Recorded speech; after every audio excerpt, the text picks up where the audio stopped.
This is crazy!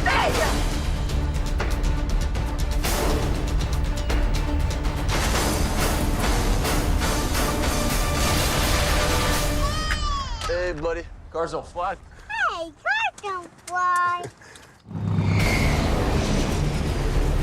The audience has seen just about everything with all of our fast films, so we really kind of brainstorm amongst all of us to try and figure out what we can do that's different and interesting that will wow the audience. So we sit down and talk about it and go, how are we going to top the next one? The very first stunt sequence that I designed was our heroes parachuting out of the back of a plane in their cars, and at the very last minute, break their parachute and then rescue this particular character. The sequence is so fun. Because it's a team effort, you've got the Roman character, the Tez character there to bring that humor into this. Tez! What are you doing? Wow! Wow!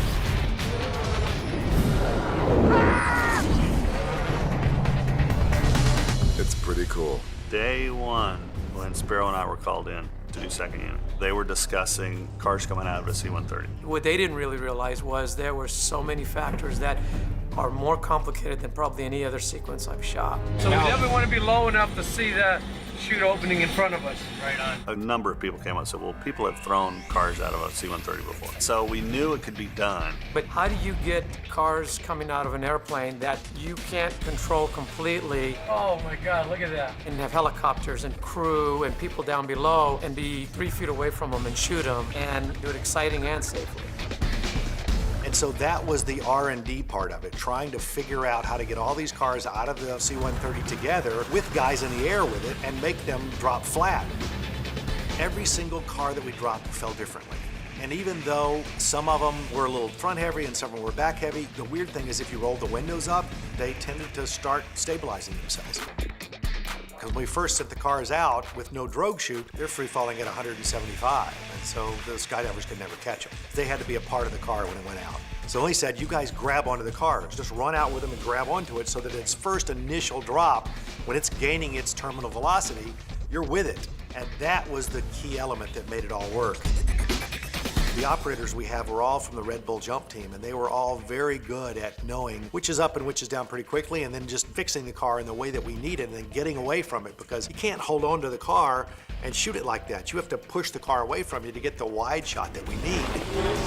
And then James saw what we did, saw what the angles of the car were, and just seamlessly dropped it in. Woo! Now we're moving. I worked with my really incredible second unit director, with Spiro, to tie it all together and try and make it cohesive. He had these great rigs that Dan built for first unit, and they were gimbals that were 15, 20 feet off the ground. So he had Dom's car in the air, and it could tilt way down like this and move around and turn. And they started with the camera car 200 yards away and flying in at speed as this car is starting to drop like this and comes around, goes around it, and this car is turning like this, and you come all the way in and you're in on vent. And it cuts so great with the footage we have. The gimbal work is amazing. I was so jealous of Tyrese being in that rig. Let's make a movie, people. It's just like riding in a roller coaster backwards. I mean, who wants to do that? Okay, now I'm nervous. I wanted to be tumbled about like I'm inside of a washing machine. Oh, again! Oh! I thought it was the coolest thing ever. Oh! Out of the 4 cars, we lost 2 of them because of winds. The parachute didn't get away from the car, so we're getting a call, you know, hey, this car's not stopping and it's heading towards the freeway. We got it, but that one was something that got our hearts pumping a little bit. The airdrop sequence, we did it in 2 parts.